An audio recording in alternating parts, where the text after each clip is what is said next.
En France, deux régions sont principalement concernées par la chrysomèle et sont déclarées en zone de confinement. Il s'agit de l'Alsace et de Rhône-Alpes.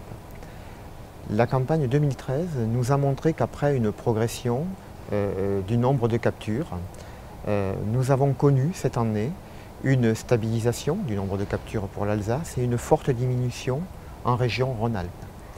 Cette situation contrastée est en partie explicable par les mesures administratives et les contraintes administratives mises en place par les producteurs dans ces zones de confinement, mais aussi pour la campagne 2013 par les conditions climatiques particulièrement marquées par une pluviométrie élevée lors de l'hiver et surtout pendant le printemps. Malgré ce succès des mesures en zone de confinement, de très nombreuses nouvelles captures ont été observées, 120 nouvelles captures en zone d'éradication, jusque-là indemne. Les mesures appliquées en zone de confinement ne permettent pas d'éviter la dissémination de l'insecte, essentiellement par voie routière. Nous avons pu constater, notamment en Côte d'Or, que cette dissémination se fait le long des grands axes autoroutiers, à proximité d'aires de stationnement de poids lourds, de camions en provenance de l'Europe du Sud, d'Italie en particulier, ou d'Europe de l'Est. L'importance du trafic est déterminante pour les nouvelles introductions. Les principales mesures administratives sont bien évidemment la rotation à appliquer avec des taux différents que l'on soit en éradication ou en zone de confinement. Des mesures de lutte insecticides sont également obligatoires, de lutte en particulier aux semis, de lutte larvicide, mais également de lutte adulticide. D'autres moyens de lutte, de prophylaxie sont également imposés, comme l'impossibilité de faire sortir de la zone focus des récoltes de maïs en frais, en particulier en ensilage, avant une date limite.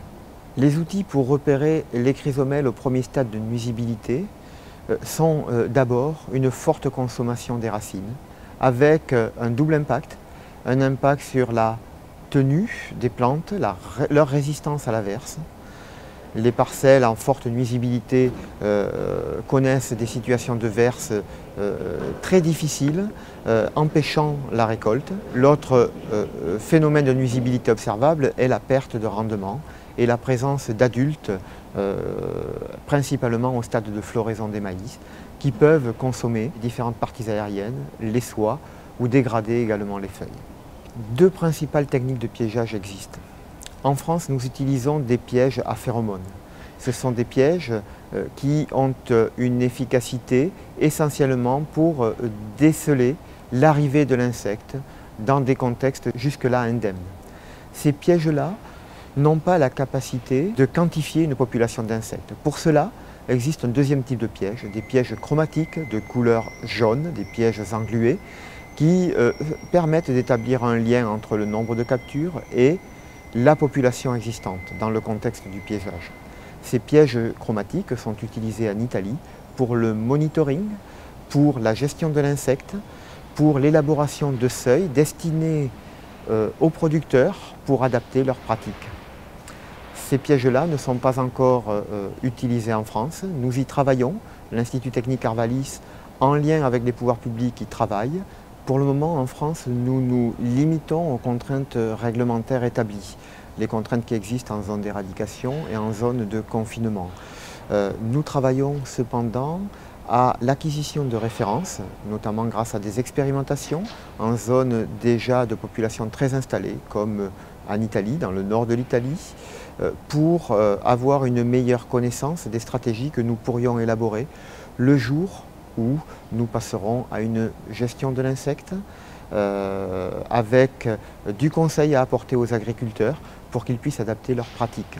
Donc nous poursuivons des expérimentations pour établir des références adaptables au contexte français.